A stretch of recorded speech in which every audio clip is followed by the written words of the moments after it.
The sleek silver scout vessel of the Galactic Confederation descended through Earth's atmosphere, its engines humming quietly as it cut through clouds. Captain Taiwan stood tall at the command center, his three-fingered hands clasped behind his back as the blue and green planet grew larger on the screen before him. Final approach to Sol 3, Navigator Hannah announced, her scaled skin reflecting blue light from her console. I set landing coordinates for what looks like an empty area. Taiwan nodded, his face serious. Good. Remember what we learned in training. These humans are simple beings who have barely figured out basic engines. We're here to watch them and eventually help them advance. According to their records, Earth was a young world still far from space travel. This should have been an easy mission like the many others Taiwan had led before. The crew had done this dozens of times with other primitive species across the galaxy. Science Officer Jin Ho looked concerned as he studied his screen. Captain, I'm seeing strange energy readings. This doesn't match what our files told us to expect. Probably just weather patterns, Taiwan said with a wave of his hand. Continue landing. The ship touched down gently in what their old maps showed as empty plains. The dust cleared around their silver vessel, and they turned on the outside cameras to see where they had landed. Instead of open fields, they found themselves in the middle of a large military base. Advanced aircraft lined up on the pavement. Armed soldiers quickly surrounded their ship, pointing weapons at them. This can't be, Jin Ho whispered, checking his instruments again. Their weapons, some are as powerful as ours, maybe even stronger. Taiwan couldn't believe his eyes as he watched an armored vehicle approach. It bore a clear symbol, the United Earth Defense Force. Captain, Hannah said in a quiet voice, I think our information about Earth is very, very wrong. The crew froze as they watched more soldiers arrive. Communication Officer Yuna tried to access their database for updated information, but found nothing to explain what they were seeing. What should we do, Captain? Asked Security Officer Min, his hand hovering near the defense controls. Taiwan shook his head slowly. No defensive measures.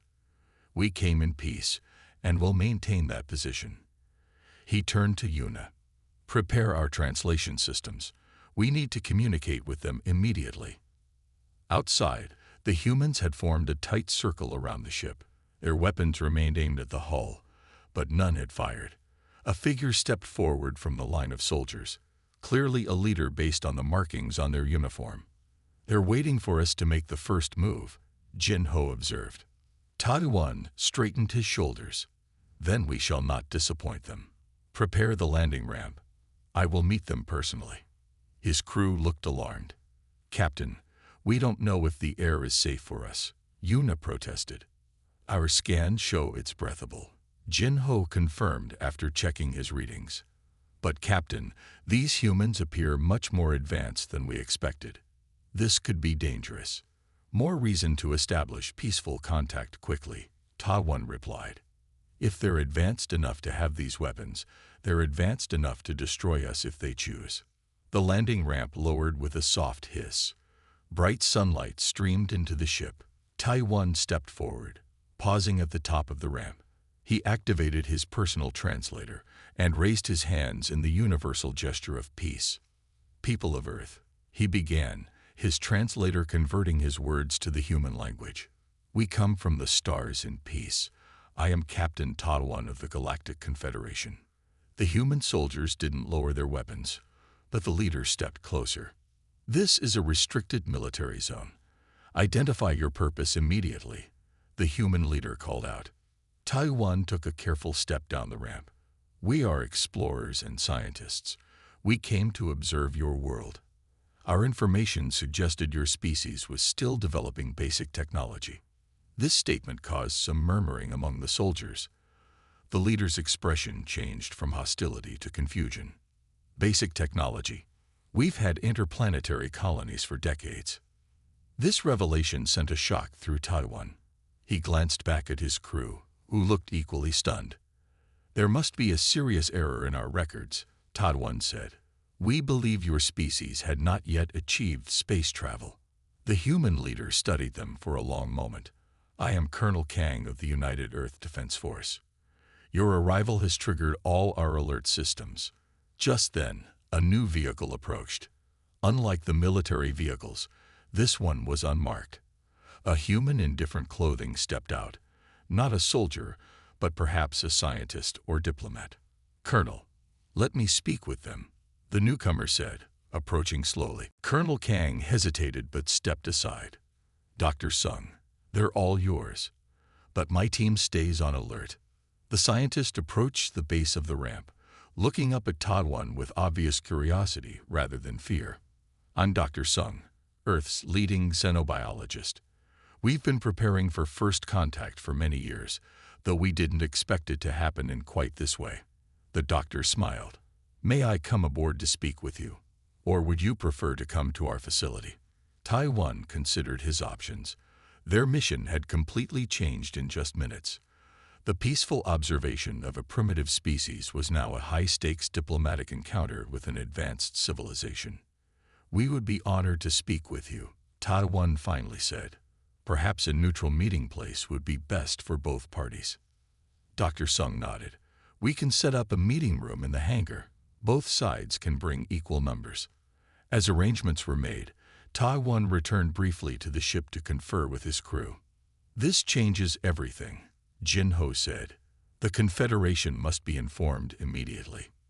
Not yet, Taiwan decided. First, we need to understand how our intelligence could have been so wrong. Something doesn't add up here. He looked out at the bustling military base with its advanced technology. Earth was supposed to be centuries behind this level of development. Either the Confederation's entire intelligence network had failed catastrophically, or something more concerning was at play. Prepare for the meeting, he told his crew, and be ready for anything. What began as a simple mission has become much more complex. As the aliens prepared to meet with Earth's representatives, neither side realized they were about to uncover secrets that would change the course of galactic history forever. We come in peace, Taiwan said for the third time. The small device hanging around his neck changed his words into the human's language.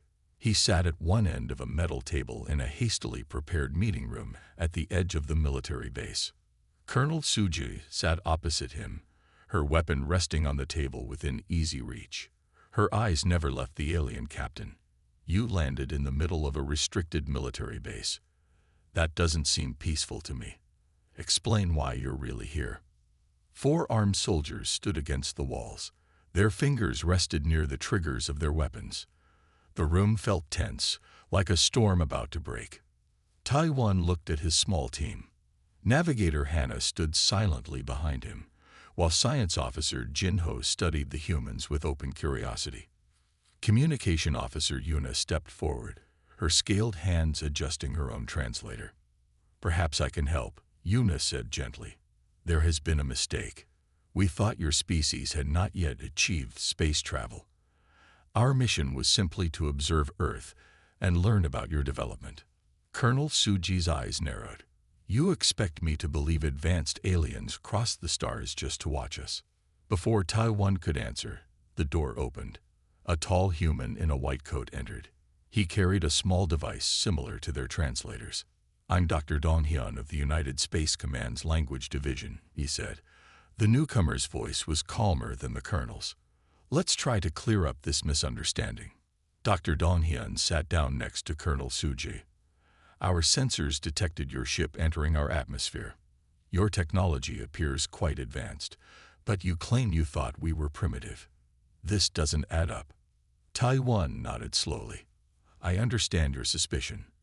In our records, Earth is classified as a developing world that has not yet achieved space travel. We were sent to observe your progress quietly, without interfering. Well, your information is very wrong, Colonel Suji said flatly. Dr. Dong-hyun placed his device on the table. It projected a 3-dimensional image of the solar system. Perhaps this will help establish where we stand technologically. The image zoomed in on Mars. The red planet's surface showed clear signs of human settlements. Domed cities connected by transport tubes, vast solar arrays, and mining operations. We've had colonies on Mars for 80 years, Dr. Donghyun explained. Our first permanent base was established in 1945. Todd One and his crew exchanged worried glances. This was impossible according to their records. The image shifted to show Europa, one of Jupiter's moons. Another human settlement appeared, this one built partly under the ice that covered the moon's surface. Europa colony was founded 20 years after Mars. Dr. Donghyun continued. And here's Titan. The image changed again to show a settlement on Saturn's largest moon. Yuna leaned close to Tadwan. Captain, their technology is far more advanced than our reports indicated. Some of these achievements, the Confederation couldn't match them. Taiwan felt a chill run down his spine. How could their intelligence be so wrong? The Confederation prided itself on its knowledge of developing worlds. Why did you believe we were primitive? Colonel Suji asked bluntly. Taiwan hesitated before answering. Our last clear information about your world came from broadcast signals approximately 70 Earth years ago. The 1950s. Dr. Donghyun laughed. That explains a lot. Our communication methods changed dramatically after that period. We moved beyond the radio spectrum your people were monitoring. Jinho stepped forward. May I ask when your species achieved faster than light travel? The two humans exchanged glances. That's classified information, Colonel Suji said firmly. I understand, Tadwan replied. In your position, I would be cautious too. Dr. Donghyun tapped his fingers on the table. I propose we establish a formal diplomatic channel. Both our peoples have much to learn about each other. Agreed, said Tadwan. But I must report this situation to my superiors. They need to know about our miscalculation. Colonel Suji stood up. You may return to your ship to make your report, but understand that you will remain under observation. Any attempt to leave Earth's atmosphere without permission will be considered hostile action. As the meeting concluded, both sides agreed to meet again the next day. 4 human guards escorted the aliens back to their vessel. Once inside their ship, Taiwan gathered his crew in the command center, far from any potential listening devices. This situation is unprecedented, he said quietly. Either our entire intelligence network has failed, or something more troubling is happening. Jinho checked the ship's database again. Captain, according to our records, humans should barely have nuclear fission technology, yet they've colonized multiple worlds in their system. Could our records have been tampered with? Hannah suggested. Taiwan considered this. Possibly. Or perhaps the humans are deceiving us with false images of colonies that don't exist. Yuna shook her head. I don't think so, Captain. The details were too specific, too consistent. And why would they lie about being more advanced? Most species try to appear less developed when meeting a potentially hostile force. Report everything to the Confederation, Taiwan whispered to Jinho. But encrypt the transmission at the highest level. Use my personal codes, and don't transmit from our main communication array. The humans are probably monitoring it. Jinho nodded. What exactly should I tell them? Taiwan stared out the viewport at the Earth military base. Tell them that Earth is not what we expected. Tell them that humans have advanced far beyond our intelligence reports. But, he paused, don't share everything we've learned yet. I'm not convinced we should reveal the full extent of human capabilities until we understand why our information was so wrong. As Jinho left to prepare the message, Taiwan turned to Yuna. What's your impression of these humans? Yuna considered for a moment. They're cautious but not hostile. They seem genuinely surprised by our mistake. Dr. Donghyun appears willing to establish relations, while Colonel Suji remains suspicious. A reasonable response when aliens land in your military base, Taiwan said with a slight smile. Captain, Hannah said quietly, what if the Confederation already knows about human advancement and kept it from us? What if we were sent here for another reason entirely? The question hung in the air, unpleasant and disturbing. Taiwan had served the Confederation faithfully for decades. The idea that his superiors might have deliberately sent him with false information was troubling. "Let's not jump to conclusions," he said finally. "Tomorrow we'll learn more. For now, let's prepare for the formal talks and be ready for anything." As night fell over Earth, lights from the military base glowed around their landed ship. Inside, the aliens prepared for the next day's meeting, each wondering what surprises awaited them, and whether they could trust their own people as much as they once believed. Jin Ho walked beside Dr. Dong Hyun through the large metal doors of Building 7. Two human guards followed them at a respectful distance. The hallway opened into a vast room filled with humming machines. Blue and white lights blinked across their surfaces. "This is our main quantum computing center," Dr. Dong Hyun explained. Jin Ho stopped in his tracks. His three-fingered hand rose to his mouth in surprise. He had expected simple computers, maybe early quantum processing. What stood before him was something else entirely. This processing architecture, it's unlike anything in the Confederation, Jin Ho said, forgetting to hide his amazement. Dr. Dong Hyun smiled proudly. "Our quantum systems achieved sentience-level operations 20 years ago. They're the foundation of our antimatter containment systems." Jin Ho turned to look at Ta Wan, who had remained silent during the tour. The captain's face showed no emotion, but Jin Ho knew him well enough to see the tension in his posture. "May I ask how you solved the quantum decoherence problem?" Jin Ho asked, turning back to Dr. Dong Hyun. "Of course," the human scientist replied. He led them to a sealed chamber in the center of the room. "We use a cold vacuum environment combined with specialized magnetic fields. The breakthrough came when we discovered how to maintain quantum states using crystal lattice structures." Taiwan finally spoke. "And these computers help you contain antimatter?" "Yes," Dr. Dong Hyun said. "We've been using antimatter as an energy source for our deep space missions for over 40 years now." Taiwan nodded politely, but his mind was racing. The humans weren't just advanced. They had taken technological paths the Confederation had never explored. In some areas, Earth was decades ahead of what his people had achieved. The Confederation had only recently begun experiments with antimatter containment. "How much antimatter can you produce and store?" Taiwan asked casually. Dr. Dong Hyun's smile faded slightly. "I'm afraid that information is classified." "Of course," Taiwan said quickly, "just professional curiosity." Their tour continued through other facilities. The humans showed them their spaceflight technology, medical achievements, and energy production systems. Each revelation made the aliens more uncomfortable. Meanwhile, Communication Officer Yuna was having her own tour with the Earth diplomatic team.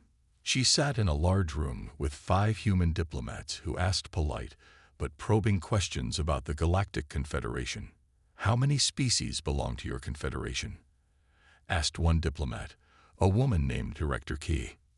"Over 300 fully recognized members, and about 200 developing worlds under observation," Yuna answered. "And how do you classify these developing worlds?" Director Key asked. Yuna hesitated. "We have various categories based on technological achievement and cultural development." Director Key smiled. "Like threat levels?" Yuna tried to keep her face calm, but her scales shifted color slightly. A reaction humans wouldn't understand, but that would reveal her surprise to any member of her species. "I'm not sure what you mean," Yuna said carefully. Director Key opened a folder and slid a document across the table. Yuna looked down and felt her heart's beat faster. On the page was a perfect copy of the Confederation's species classification system, a highly protected document that should never have been seen by a non-member species. "We've been busy while you were in orbit," Director Key said. "Your computer security is impressive, but not impenetrable." Later that day, as the alien team returned to their ship, Yuna pulled Taiwan aside in the command center, far from any possible listening devices. "Captain," she reported in a whisper, "the humans have accessed some of our database. They know the Confederation categorizes species by threat levels." Taiwan's scales paled. "How much do they know?" "Enough to understand they were classified as harmless based on those old broadcasts from the 1950s. They evolved their communications technology beyond what our sensors were programmed to detect. Taiwan paced the small room. This is worse than I thought. They've hacked into our systems, technology they shouldn't be able to understand, let alone break into. Jin Ho joined them, his face serious. Captain, after seeing their quantum computing systems, I believe they could easily have the capability to access our databases. Their approach to computing is revolutionary. A soft beep came from the communication console. A message was coming in from Confederation Command, heavily encrypted. Taiwan dismissed his officers and locked the door. He entered his personal codes and read the message that appeared on the screen. Captain Taidoan. Situation on Earth Huovenc. Assess human military capabilities IMNEDA. Determine threat il. Prepare containment protosuelas, if necessary. Reinforcements standing by. Taiwan read the message twice, then deleted it. Containment protocols were only used for species deemed dangerous to galactic stability. It typically meant isolation of the planet, or worse. As he turned away from the console, a small alert appeared on the ship's security monitor. Earth satellites had shifted position. 3 of them now had a direct line to their ship's communication array. They're watching us, Taiwan muttered, just as closely as we're watching them. He called his crew together for a private meeting in the ship's most secure room, the small medical bay, which was shielded against most forms of surveillance. We have a serious problem, Taiwan told them. The Confederation wants us to assess Earth as a potential threat. Meanwhile, the humans have accessed our databases and know how we classify worlds. What are we going to do? Hannah asked. Taiwan looked at each of his crew members. We need to learn more before making any decisions. If the Confederation implements containment protocols against Earth, it could lead to conflict. Based on what we've seen, the humans could be a formidable enemy. Or a valuable ally, Yuna suggested. Perhaps, Taiwan agreed. But first we need to understand why our information about Earth was so wrong. Someone has been hiding the truth, either the Confederation from us, or someone else from the Confederation. Jin Ho frowned. Captain, are you suggesting deliberate deception within the Confederation? I don't know what to think anymore, Taiwan admitted. But I do know we need to proceed carefully. Tomorrow, we'll continue our diplomatic exchanges. Try to learn more without revealing our suspicions. As night fell, Taiwan stood at the viewport of the ship, looking out at the lights of the human military base. Somewhere out there, humans were likely having similar conversations about them. Who could be trusted? What was the truth? And most importantly, what would happen when the Confederation learned just how advanced these harmless humans really were? The fate of 2 civilizations might depend on the answers. Taiwan was deep in sleep when the sharp sound of alarms jolted him awake. Red lights flashed throughout his quarters as the ship's warning system blared. He jumped from his sleeping platform and rushed to the command center, still pulling on his uniform. What's happening? He demanded as he burst through the door. Jin Ho looked up from his console, his face tight with worry. Security breach. Humans have broken into our engineering section. The main screen showed 3 human figures moving through the lower deck of the ship. They wore black clothing and carried small devices. How did they get past our security? Taiwan asked, watching as the intruders carefully examined the ship's engine room. Security Officer Min rushed in, her scales dark with stress. Captain, we have another problem. Gunwoo is missing. His security codes were used 10 minutes ago to send our defense specifications to an unknown receiver. Taiwan felt his heart sink. Gunwoo was their weapons officer.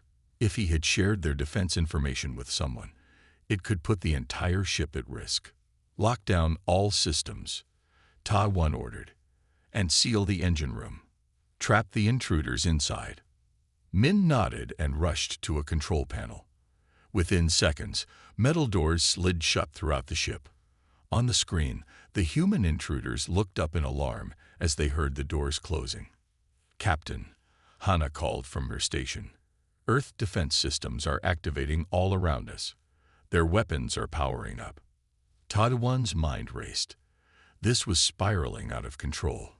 "Open a channel to Dr. Dong-hyun.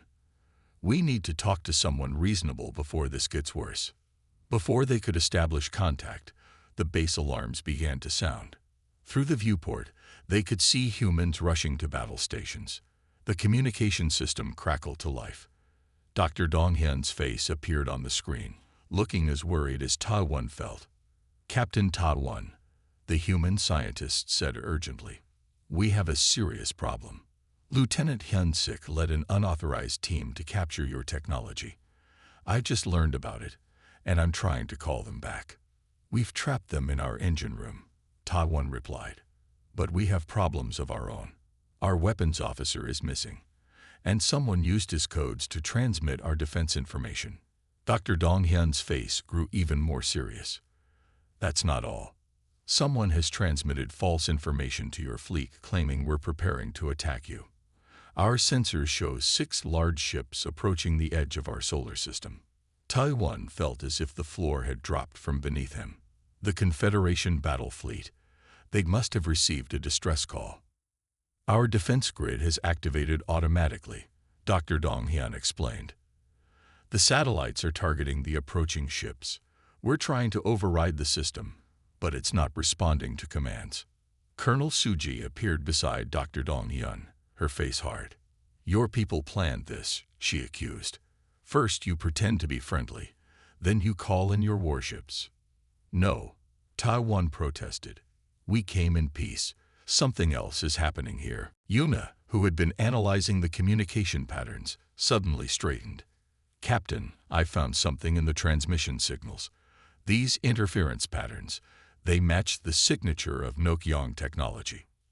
"The Nokyong." Taiwan's blood ran cold. "That's impossible. They've been extinct for millennia." "What are the Nokyong?" Dr. Dong-hyun asked. "An ancient species," Taiwan explained quickly. "They were known for their deception and manipulation. They nearly destroyed the early Confederation by turning member species against each other. Our history says they were defeated in the Great War 5,000 years ago." "Apparently not," Dr. Dong-hyun said grimly. "And they seem determined to ensure our species destroy each other before we can form an alliance."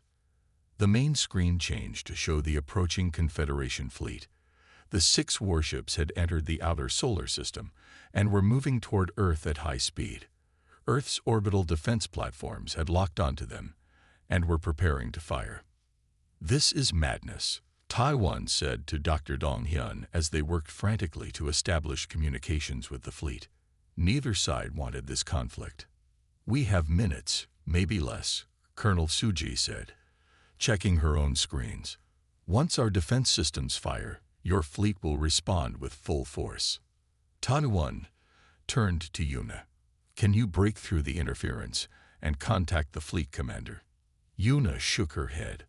"The Nokyong signals are blocking all our attempts. They've created a perfect trap." "Then we need to send a clearer message," Taiwan said firmly. He turned to Jinho. "Prepare the scout ship for immediate launch." "Captain." Jinho looked confused. "I'm going to fly out to meet the fleet personally," Taiwan explained. "If I can get close enough, they'll have to listen." "That's suicide," Colonel Suji said. "Our defense systems will fire on anything leaving the atmosphere." Dr. Dong-hyun stepped forward. "Not if I override the targeting systems from inside the main control room. But I'll need help." "I'll go with you," Hannah volunteered. Taiwan nodded. "The rest of us will deal with the intruders and find Gunwoo. We need to know who he's working with." As they prepared to put their desperate plan into action, the ship's sensors detected more movement outside. A group of armed humans had surrounded their vessel. "We may be too late," Jinho said quietly. The communication system activated again. This time, it wasn't Dr. Dong-hyun but Gunwoo himself, his face twisted in a strange smile that didn't seem quite right. "Captain, he said, his voice oddly flat. You should surrender now. The humans will be destroyed, and the Confederation will learn its lesson. Taiwan stared at the screen. Gunwu, what have you done? Gunwu is merely a vessel now, came the reply. The weapons officer's eyes glowed with an unnatural light. The Nokyang have waited millennia for their revenge. We will destroy the Confederation by turning its strongest potential ally against it. The truth hit Taiwan like a physical blow. You've been controlling him. And you've been manipulating our intelligence about Earth. For decades, the possessed Gunwu agreed. Your primitive species and these humans could be powerful together. We couldn't allow that. The screen showed the Confederation fleet moving closer. Earth's defense platforms glowed as they prepared to fire. Taiwan looked at Dr. Donghyun, whose face showed the same desperate determination he felt. They had minutes to stop two civilizations from destroying each other. We need to move now, Taiwan said, or everything ends here. The Great Hall of the Confederation Council fell silent as the communication screen activated. The 12 council members, each from a different species, leaned forward in surprise. Never before had an emergency session been called with unauthorized participants. Taiwan stood before the camera, his uniform torn and dirty from the battle. Behind him stood two humans, Dr. Donghyun in his white coat and Colonel Suji in her military uniform. Their presence on this secure channel broke at least 15 Confederation laws. Captain Taiwan, said High Counselor Pak, his large eyes blinking rapidly. Explain yourself immediately. Who are these non-members in a secure transmission? Taiwan stood tall. High Council, I must report that the intelligence we have relied upon regarding Earth was not merely outdated. It was deliberately manipulated. I am transmitting proof that surviving elements of the Nokyang have been intercepting and altering our data for centuries. Gasps and murmurs spread through the council chamber. The Nokyang were considered long extinct, defeated in the ancient wars that had nearly destroyed the early Confederation. These are serious claims, said Counselor Pak as data streamed across their screens. The information packets that Yuna and Jinho had assembled showed clear patterns of external interference stretching back hundreds of years. The evidence is clear, Taiwan continued. The Nokyang have been hiding Earth's true development from us, while simultaneously keeping humans ignorant of the wider galactic community. They wanted our civilizations to meet under the worst possible circumstances. Colonel Sujai stepped forward. Her face showed no fear despite addressing the leaders of 300 worlds. Humanity poses no threat to the Confederation, she stated firmly. But we will defend ourselves if necessary. Dr. Donghyun added, we captured a Nokyang agent who had taken control of Officer Gunwu. Our scientists are studying their technology now. They have advanced methods of mental control and signal manipulation. The council members exchanged worried glances. The idea that an ancient enemy had been working in secret for millennia was deeply troubling. And what of the human soldiers who invaded your ship? Asked a council member. What of the Earth weapons aimed at our fleet? Manipulated by Nokyang agents, Taiwan explained. Just as Gunwu was used to send false distress signals to our fleet.